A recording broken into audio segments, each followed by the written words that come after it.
असुरों की वृद्धि होने लगती है और तमोगुण की वृद्धि होने पर राक्षस बढ़ने लगते हैं। तो भगवान क्या करते हैं? भगवान इन तीनों गुणों का समन्वय करते हैं। जब देवता बहुत बढ़ने लगे, सतोगुण बहुत बढ़ने लगा, तमोगुण कम होने लगा, रजोगुण कम होने लगा, तो सृष्टि में हलचल होने लगी। क्यों? तीनों गुणों का अनुपात बना रहेगा तो सृष्टि स्थिति व्यवस्थित चलेगी। पृथ्वी जैसे हमारे आपके शरीर में शक्कर ज़्यादा हो जाए तो शुगर हो जाए, एकदम नील हो जाए शुगर तो आदमी मर जाएगा। उसका अनुपात होना चाहिए। शरीर में नमक की मात्रा एकदम नील हो जाए तो ब्लड प्रेशर लो हो जाए, हृदय की गति रुक जाएगी। और अगर नमक की मात्रा ज़्यादा हो गई, ब्लड प्रेशर हाई हो गई तो भी समस्या हो जाएगा।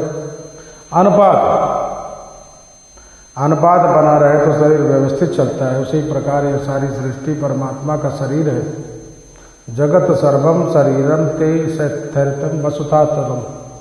श्रीमद् वाल्मीकि रामायण में ब्रह्मा जी भगवान की स्तुति करते हुए कहते हैं जगत सर्वम शरीरम ते, ये सारा संसार ही प्रभु आपका शरीर है। और इस जगत रूपी शरीर में भगवान रहते हैं, इसलिए भगवान का नाम शारीर है। भगवान का एक नाम है शारीर। शरीरे तिष्ठति यह सह शारीरः, शारीर परमात्मा। और उस शारीर परमात्मा का जो वर्णन करें, ऐसे वेदांत शास्त्र को शारीरक मीमांसा इसलिए कहा जाता है। शारीरम परमात्मा नाम कायत गायते इति शारीरकम। शारीरक माने मीमांसा शास्त्र, तो शारीर परमात्मा, ये सृष्टि ही परमात्मा का शरीर है। इसलिए भगवान का पहला नाम विश्व है। विष्णु सहस्त्र नाम आप पढ़ो तो विष्णु सहस्त्र नाम में पहला नाम भगवान का क्या है? विश्व। यही भगवान का नाम। विश्वम विष्णु वसत्कारो भूत भवत प्रभो। विश्वम, विश्व ही भगवान है। विश्व माने भगवान। तो जैसे हमारे आपके शरीर में हर चीज का अनुपात ठीक रहे तो शरीर बढ़िया रहेगा, लीला चलते रहता, आनंद होते रहता है। उसी प्रकार भगवान की सृष्टि में सतोगुण, रजोगुण, तमोगुण, इन तीनों का अनुपात ठीक ठाक बना रहे तो लीला बढ़िया चलती रहती है, भगवान को भी आनंद होता है। आप शरीर में अनुपात बिगड़े तो ठीक कौन करेगा? आपके शरीर में शुगर बढ़ गया तो ध्यान आपको देना पड़ेगा, ब्लड प्रेशर बढ़ गया तो ध्यान आपको ही देना पड़ेगा।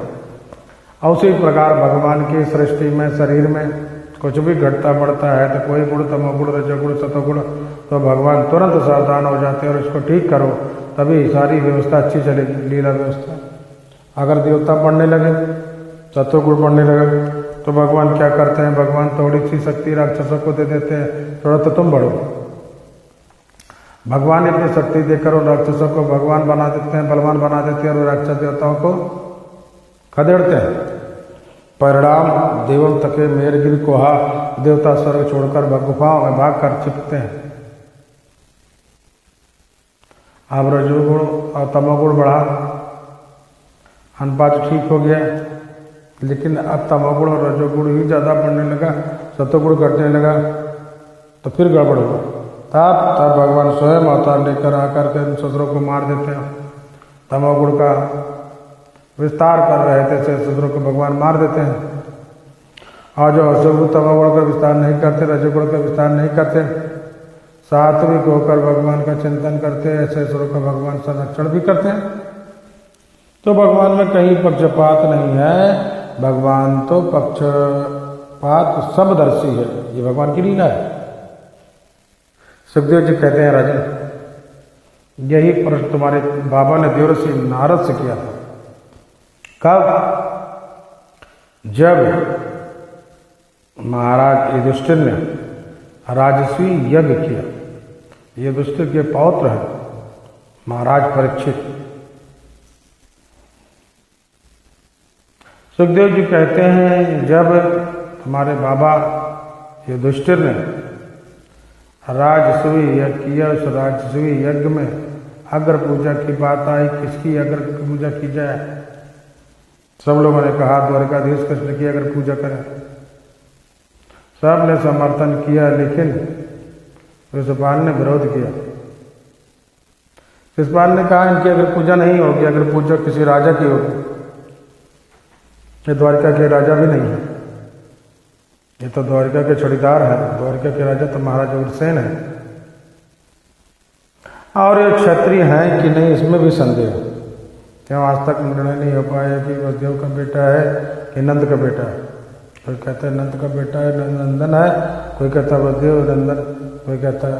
देखो विरोध करने वालों की बहुत सारे पॉइंट मिल जाते हैं, तो अपना इसे पॉइंट में विरोध करने लगा, इसलिए कि अगर पूजा नहीं हो सकती।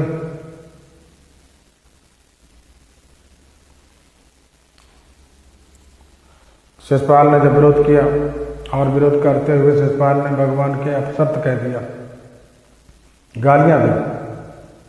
आज भगवान को शिशुपाल गाली दे रहा है, कोई नई बात नहीं है, रोज गाली देता है।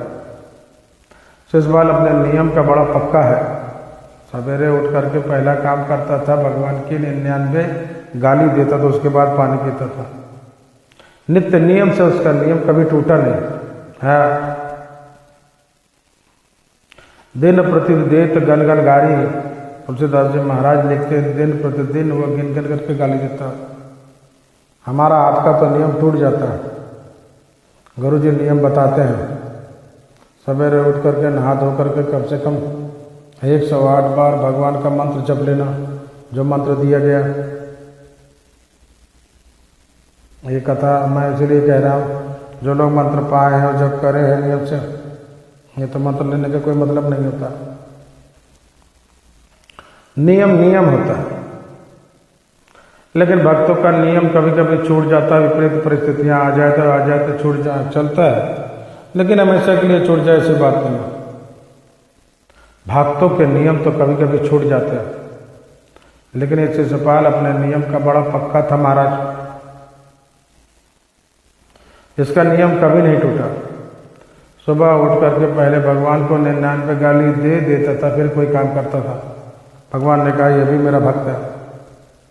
अरे भक्त मेरा नाम जपते, ये भी तो मेरा नाम लेता है। किसी को कोई गाली देगा तो मेरा नाम लिए थोड़ी गाली देगा। किसी को आप गाली दोगे तो उसका नाम तो लोगे ना। उस फलाने में ऐसा हो जाए, दुष्ट है, वो नीच है, वो कपटी है, वो पापी है, बदमाश है, कुछ भी कहोगे तो उसका नाम तो लेना ही पड़ेगा। और जिसका नाम लोगे उसका ध्यान भी तुम्हारे दिमाग में आएगा। जिसका नाम लिया जाता है उसका ध्यान भी आता है, उसका स्वरूप भी हृदय में आ जाता है, उसका चिंतन भी होता है। और भक्त भी यही करते हैं, भगवान का नाम लेते हैं तो भगवान का चिंतन करते हैं, ध्यान करते हैं। भगवान ने कैसे स्कूल भी हमारा भक्त शिशुपाल भले ये गाली कम से कम ध्यान तो हमारा करता है, सभी उठ करके करता है और मेरा नाम भी लेता है और मेरा स्मरण भी करता है। और भगवान का जो स्मरण करे उसको परम भक्ति प्राप्त होती है। जैसा स्मरण मात्र ने जन संसार बंधना विमुच्यते नमस्तस्मै विष्णवे प्रभु विष्णवे। शिशुपाल ने जब गालियां देना शुरू किया तो जो उसमें आकर के आज वह 100 गाली दे दिया, 100 से ऊपर हो गई गाली। भगवान ने शिशुपाल की मां को वचन दिया था,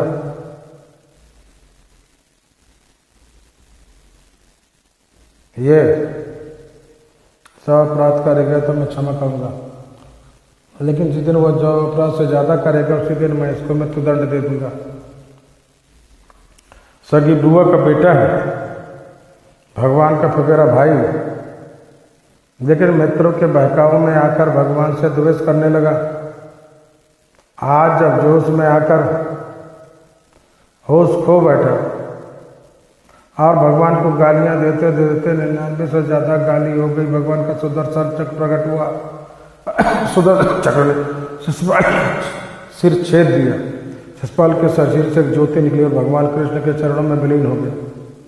इस दृश्य को भक्तसभा में सभी ने देखा, इस दृश्य को युधिष्ठिर ने भी देखा।